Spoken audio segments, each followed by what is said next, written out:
အတိတ်ကာလလုံးကရွာတရွာအနီးရှိဘုံကိုကြီးကြောင်တကြောင်တွေကပ်ပရကြီးတူရှိ၏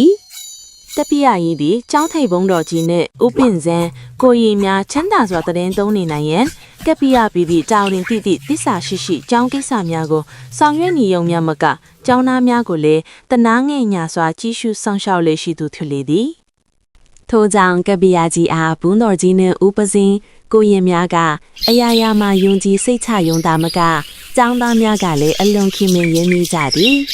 ကျောင်းသားများသည်စားစရာတောက်စရာမှစ၍မိမိတို့မှရှိလျင်ကပ္ပိယကြီးအားဥဥဖြားဖြားပေးကမ်းကြတဲ့ကဲ့သို့ကပ္ပိယကြီးမှရှိလျင်လဲစားစရာတောက်စရာမှစ၍ပစံပါမှုကြံစားတောက်ဖြုံသည်ဖြစ်ကြ၏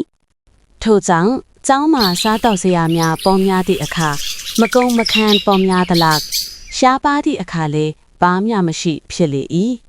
ဤအကြောင်းကိုကောင်းစာသိရှိသောကပ္ပိယကြီးသည်ကျောင်းသို့ဧည့်သည်အာဂန္တုများလာရောက်လျင်လွယ်လင်းတကူအဲဝေပြုနိုင်ရန်ရည်ရွယ်က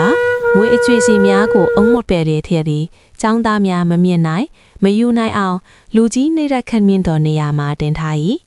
အုံမုတ်ပိတ်ဖြစ်၍ကျောင်းသားများကငွေရှိသည်မထင်အောင်ဂယုမဆိုင်အောင်ထဲဝက်ထားခြင်းဖြစ်၏တနေ့တော့ကျောင်းသို့ဆရာတော်ကြီးတစ်ပါးနှင့်ဥပဇိလအချို့အာဂန္တုအဖြစ်ကြွရောက်လာကြ၏ကလူရန်ထမ်းရန်ကျန်းတကတကြားစသည်များကိုကြည့်ရှုရာဘာမှမရှိသလောက်နေနေ၍မိမိမှလည်းပတ်စံတပြားမှမရှိထင်နေ၏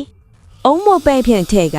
ဟော့ထားသောငွေများကိုတတိယ၍တွားယူပြန်ရာတွင်ကျောင်းသားများကတွေ့နှင့်သောကြောင့်အုံမပဲ့ကိုပါမတွေ့ရတော့ပေသူတို့ခါကပ္ပိယကြီးသည်မျက်နှာမကြည့်မသားထင်မရှိဘူးဆိုအုံမပဲ့မှမရှိဘူးဟုညည်းညူရှာလေတည်းမရှိဘူးဆိုအုံမုတ်ပဲ့တောင်မရှိဘူး